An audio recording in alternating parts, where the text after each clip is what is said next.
আসসালামু আলাইকুম। Gravity school of সায়েন্সের পক্ষ থেকে সবাইকে আন্তরিক শুভেচ্ছা এবং অভিনন্দন। আজকের এইচএসসি উচ্চতর গণিত প্রথম পত্রের তৃতীয় অধ্যায় অর্থাৎ সরলরেখা এই অধ্যায়টির ধারাবাহিক লেকচারে আমরা আজকে আলোচনা করব টাইপ 4, এটা 3B এর টাইপ 4-এর। এখানে ত্রিভুজ সংক্রান্ত বেশ কিছু প্রবলেম রয়েছে, সেগুলো নিয়ে আলোচনা করব। দেখো, প্রথম যে প্রবলেমটা সেটা হলো ABC একটি ত্রিভুজ।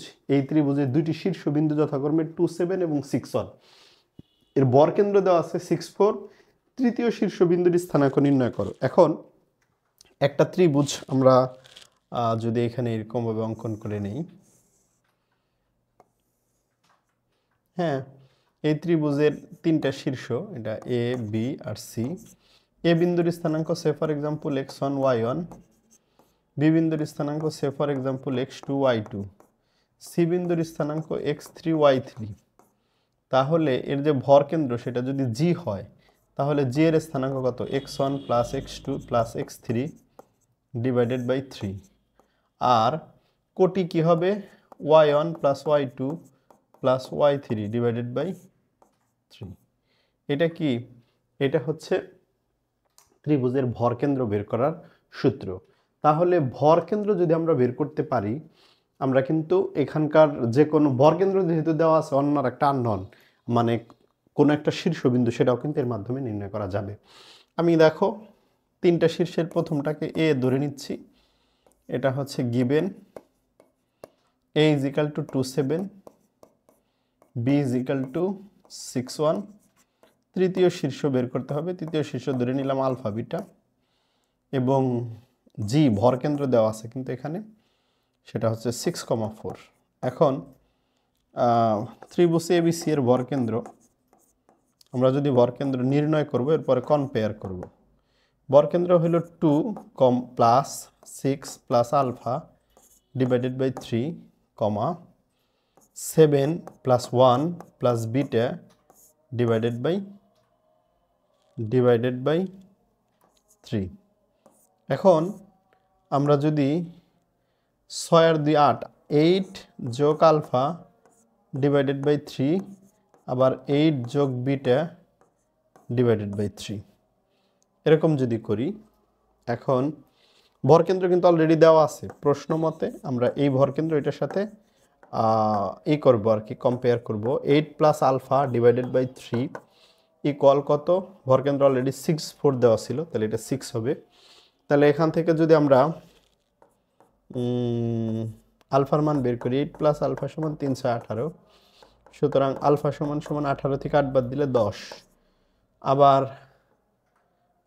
8 plus beta by 3, 8 plus beta divided by 3 is equal to কত? 4। বা 8 প্লাস বিটা ইকুয়াল 3 4 12, বা beta is equal two 12 minus 8। সুতরাং বিটা ইজ ইকাল টু 12 থেকে 8 বাদ দিলে কত? 4। অতএব তৃতীয় শীর্ষ যেটা, সেই সি এর স্থানাঙ্কটা কত দাঁড়াইল? সি এর স্থানাঙ্ক হচ্ছে আলফার মান 10 আর বিটার মান হইল 4। তার মানে তৃতীয় শীর্ষের স্থানাঙ্ক 10,4। আশা করি তোমরা বুঝতে পেরেছ। দুইটা শীর্ষ এবং ভরকেন্দ্র দেওয়া ছিল, তৃতীয় শীর্ষটা কিন্তু আমরা বের করে ফেললাম এইভাবে। এখন আমরা এটার এক্সাম্পল 1 ছিল, এই টাইপের আমরা এক্সাম্পল 2 দেখি। এক্সাম্পল 2তে কি বলছে দেখো। অতঃপর এই টাইপটির আমরা আরও একটা এক্সাম্পল সলভ করছি। প্রশ্নটি দেখো, একটি ত্রিভুজের 3টি শীর্ষবিন্দুর স্থানাঙ্ক দেওয়া আছে এবং বলছে যদি ত্রিভুজটির ভরকেন্দ্র এক্স অক্ষের উপর অবস্থান করে। ভরকেন্দ্র কোথায় অবস্থান করে? এক্স অক্ষের উপর অবস্থান করে। তাহলে কি বের করা লাগবে? T1 plus T2 plus T3 equal 0, এটা নির্ণয় করতে হবে। এখন আমরা যদি ভরকেন্দ্র নির্ণয় করি, T1 এর ভরকেন্দ্র G ইজ ইকুয়াল টু হচ্ছে T1 square plus T2 square plus T3 square ভাগ হচ্ছে 3, কমা T1 প্লাস T2, T1 এখানে, T1 এখানে, এটা T2 হবে, T2 plus 2 T3 divided by 3, এই যে ভরকেন্দ্র। দেখো প্রশ্নটাতে বলছে ত্রিভুজটির ভরকেন্দ্র এক্স অক্ষের উপর অবস্থিত।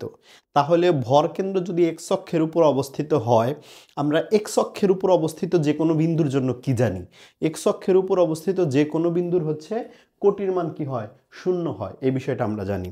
তাহলে এক্স অক্ষের উপর অবস্থান করার কারণে এক্স অক্ষের উপর ভরকেন্দ্রটি এক্স অক্ষের উপর অবস্থিত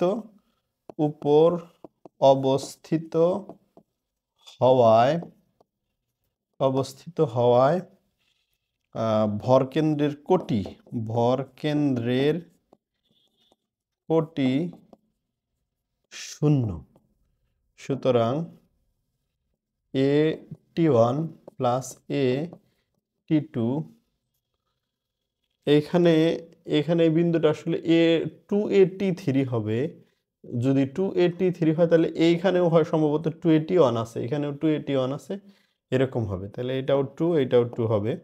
তাহলে কোটির মান 0, 2A_T1, তারপরে হচ্ছে 2A_T3, 2A_T2, 2A_T3 by 3 equal 0 হবে। এখন আমরা যদি আর গুণ করি তাহলে 2A_T1 plus 2A_T2 plus 2A_T3 equal 0। এখন দেখো প্রত্যেকটার মধ্যে 2A কমন যায়। 2A যদি কমন যায় তাহলে T1 plus T2 plus T3 equal 0। সুতরাং T1 plus T2 plus T3 equal 0। এই হচ্ছে ব্যাপার, হ্যাঁ। অর্থাৎ ভরকেন্দ্র এক্স অক্ষের উপর অবস্থান করার কারণে T1 plus T2 plus T3 equal 0, এটা কিন্তু দেখাইতে বলছিল। তাহলে এটা শুড লিখতে পারি, এখানে শুড দেখানো। আশা করি তোমরা বুঝতে পেরেছো। এরকম বিভিন্ন সাবজেক্টের ধারাবাহিক লেকচার, এমসিকিউ এবং সিকিউ এর সমাধান পেতে গ্র্যাভিটি স্কুল অফ সায়েন্সের ইউটিউব চ্যানেল এবং ফেসবুক পেজে চোখ রাখো। ভালো থাকো, সুস্থ থাকো, আসসালামু আলাইকুম।